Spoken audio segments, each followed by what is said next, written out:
Hello, everybody. This is Khatib Shanar, and I want to thank you for coming back to the blog on this Monday, February 2nd, 2026. The time is 1:35 a.m. I hope you had a outstanding weekend. Now, I know last weekend was a chilly one. It was freezing down here in New Orleans, and you know us Southern folks. Our blood is thin. We don't like the cold. But hey, I hope everybody made out all right with their pipes, with their heating, and I hope your family was well. So we got a good posting here for this Monday. This posting here is a great way to start your Monday morning off. So I want you to listen to this. I want you to share it with all of your family, friends, and loved ones. And remember to stay positive no matter what your situation is. So let's get ready to listen to this beautiful, outstanding, wonderful blog posting. Now, let me tell you this. It took me a minute to write this. My weekend was occupied with writing that. A few things happened over the weekend that put my heart in a special place. So we're about to get ready with this blog posting, okay? I hope you all enjoy it. Don't forget to please share with your family, your friends, and your loved ones.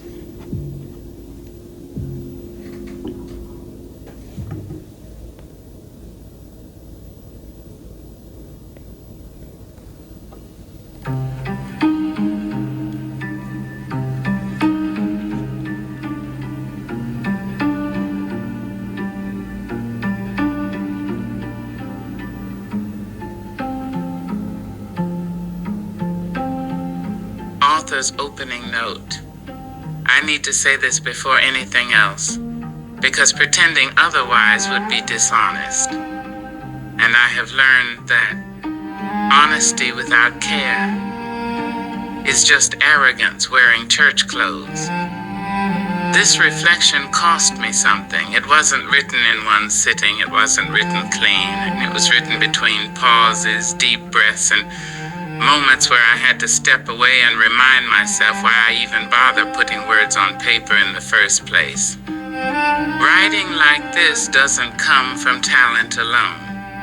It comes from memory, from wounds that still ache when the weather changes, from lessons handed down in kitchens and living room by people who loved you enough to correct you and strong enough to tell you when you were wrong without trying to ruin you.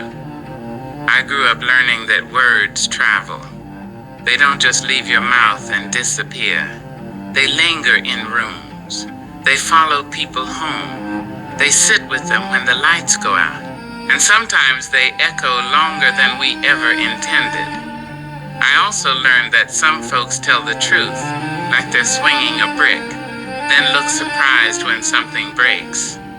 That kind of honesty has never impressed me. It always felt lazy, like someone wanted credit for being bold without taking responsibility for being humane.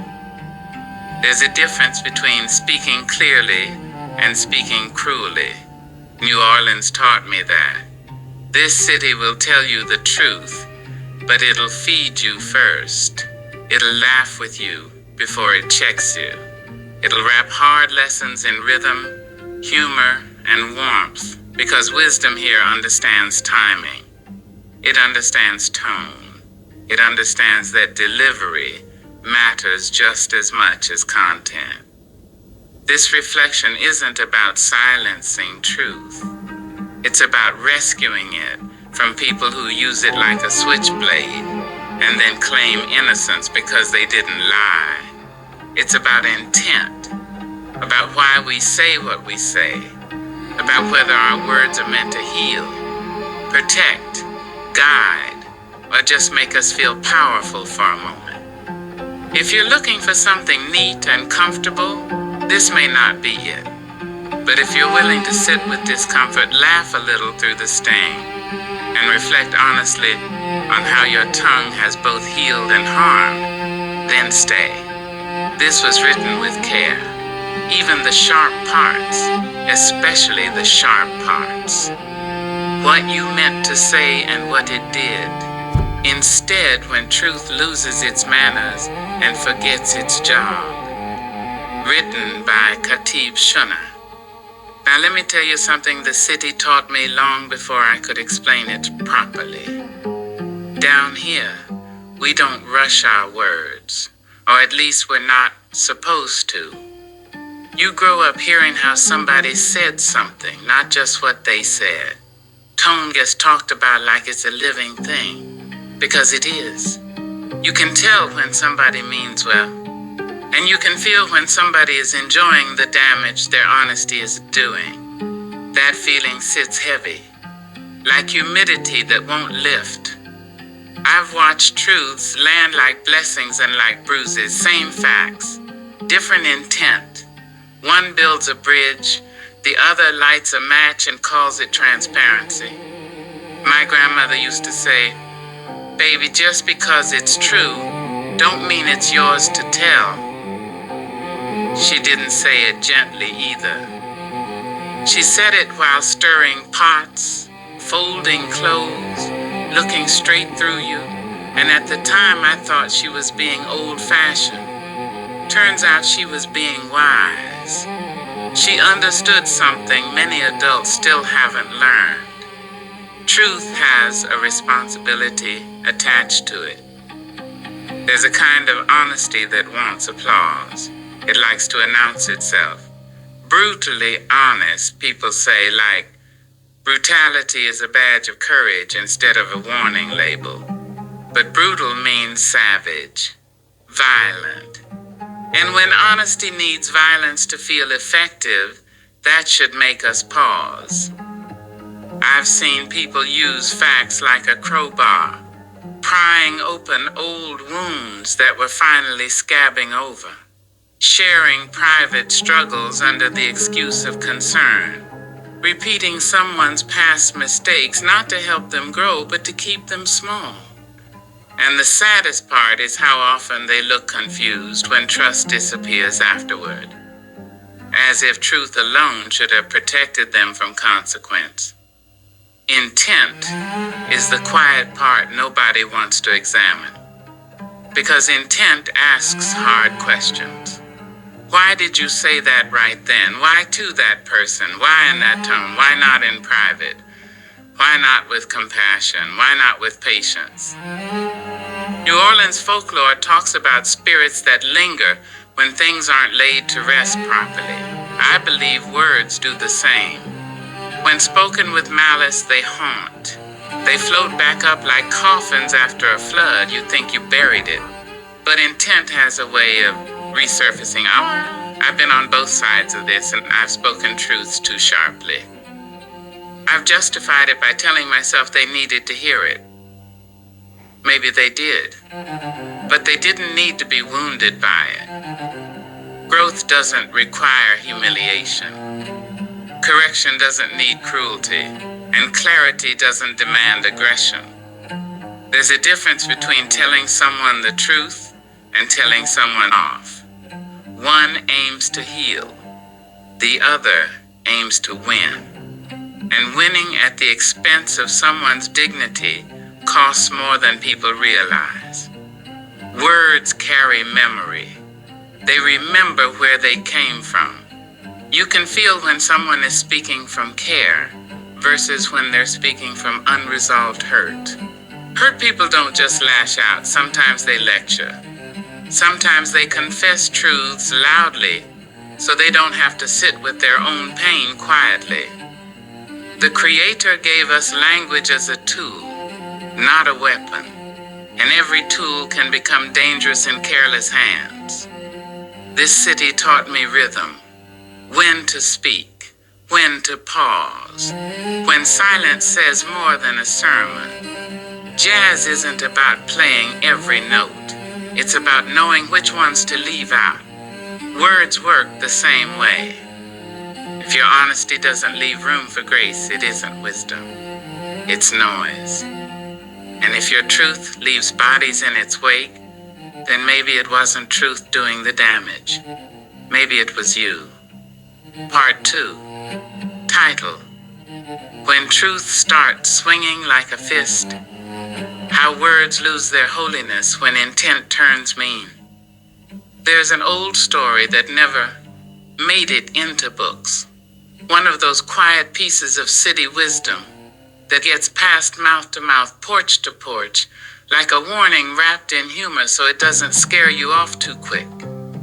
Folks used to talk about a man who lived near the water. Not rich, not poor, just loud. He was known for saying exactly what he thought, whenever it crossed his mind. No filter, no pause. People laughed at first, said he was refreshing, said he was real, said at least you always knew where he stood. But something strange started happening. Wherever he went, conversations would thin out, doors closed quicker, smiles tightened. People still nodded at him, still spoke, but nothing stuck, nothing deep. He blamed them, called them sensitive, said truth made people uncomfortable. One night after a storm, the river rose higher than usual. Not enough to flood the whole block, just enough to creep. By morning, folks noticed something odd. Floating near his house were things people thought were long gone. Old boards, broken furniture, pieces of lives once buried. The river had returned what the ground could no longer hold. An elder said the river was tired of carrying his words. Said water remembers intent. Said every careless truth he tossed out without compassion sank somewhere and waited. And now it was all coming back. People laughed at that part too, but they noticed something else. The man had no one left to help him clean up, no one to wade in, no one to lift. Truth spoken without care had finally isolated him from the very hands he needed. Down here, folklore doesn't need monsters. It just needs memory. I think about that story every time someone says they were just being honest. Honesty without tenderness is lonely work. It leaves you standing in the aftermath wondering why nobody stayed. My grandmother never raised her voice much, but when she did, it meant something. She once told me that if you enjoy telling a truth, you should question it. Enjoyment is not the same as clarity. Satisfaction is not the same as righteousness. And cruelty dressed up as courage still stinks. She taught me that timing matters. That saying something true at the wrong moment can wound worse than silence. That telling someone everything you think in the name of transparency is not maturity. It is impatience. And impatience rarely builds anything worth keeping. New Orleans understands restraint. People think this city is all noise and music and mouths that never stop. But that is surface level. Underneath, there is a deep respect for rhythm. Call and response, give and take, knowing when to let a thing breathe, knowing when to let it go. Truth has rhythm too. Say it too early and it startles. Say it too late and it festers. Say it without love and it bruises. Say it with the intent to help and it can change a life. I have watched families fracture over truths that were never meant to heal. Secrets revealed, not to protect, but to punish. Private pain aired out like dirty laundry because someone needed to feel justified. And the wild part is how often the speaker walks away feeling clean while everyone else is left bleeding. Truth can be violent when it is stripped of mercy. It can humiliate. It can corner. It can make someone feel naked in a room they never agreed to undress in. And when that happens, something sacred breaks. We like to say words do not hurt. That is a lie people tell so they do not have to take responsibility.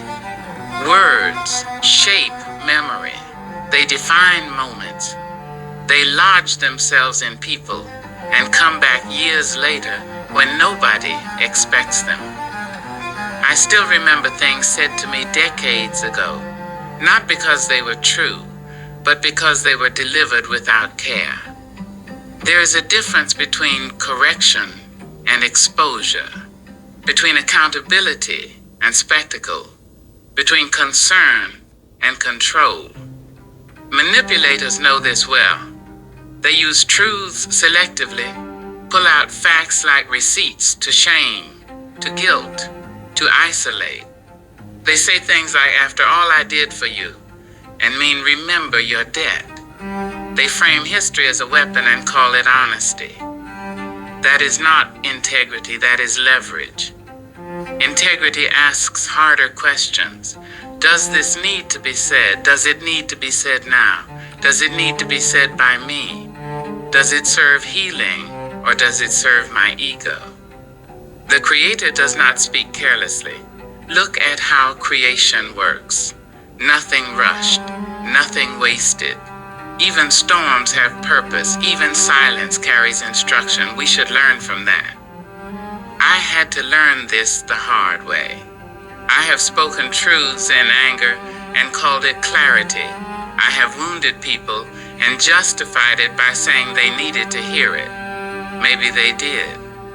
But I needed to learn how to speak without cutting, how to pause, how to breathe, how to ask myself whether my words were about helping or about releasing my own hurt.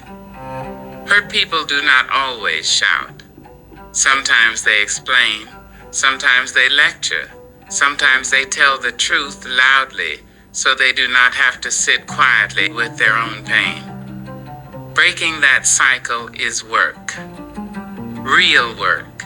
It means processing your wounds instead of handing them to someone else. It means choosing restraint when retaliation feels good. It means refusing to let bitterness borrow your mouth. There is power in the pause. That moment before you speak, where you check your heart, where you decide whether you are about to build or burn. That pause is spiritual discipline. It is love in practice. It is choosing not to turn truth into a blade. I have learned that you can be honest and still be kind, that you can be clear without being cruel, that you can speak truth and still protect dignity. And when you do, something shifts. Trust grows, walls soften, conversations deepen. New Orleans knows this. This city survives because people look out for each other, even while calling each other out. Because humor cushions hard lessons, because sarcasm keeps pride in check, because wisdom here understands that nobody listens when they feel attacked. Words can heal, they can anchor, they can call people higher instead of dragging them lower, but only if the intent is clean. So before you speak, ask yourself who this truth is really for. Ask whether it leaves room for grace. Ask whether you are willing to stay and help clean up what your words might stir. If the answer is no, maybe silence is the wiser choice. Because truth without compassion is just noise, and noise never saved anybody. Author's closing words. If this reflection moved you, challenged you, or made you sit with yourself a little longer than you planned, I ask you to please share it by any positive means. Pass it along. Read it aloud. Let it travel where it needs to go. Writing like this takes time, energy, and heart. If you feel led and able, please consider supporting the writer and the blog through donation. Your support helps keep this work alive and growing. Thank you for listening with care. Red beans and ricely yours. Ketib Shuna.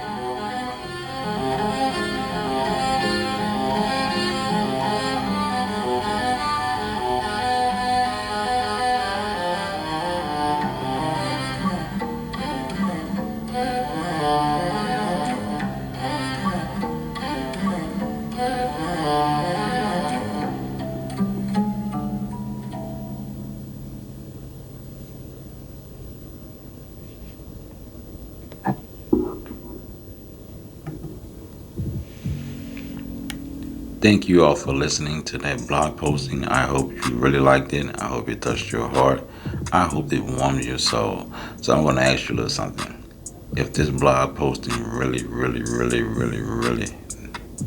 enlightened you and opened your eyes, I'm going to ask you to make a small donation to the blog. Yes, click the donation tab, and I need you all to make a donation so we can keep this blog rolling. We can keep my work rolling. I need all of you all to help me out. So let's make a donation. A one-time donation is fine. I appreciate it. Have a blessed day. Khatib.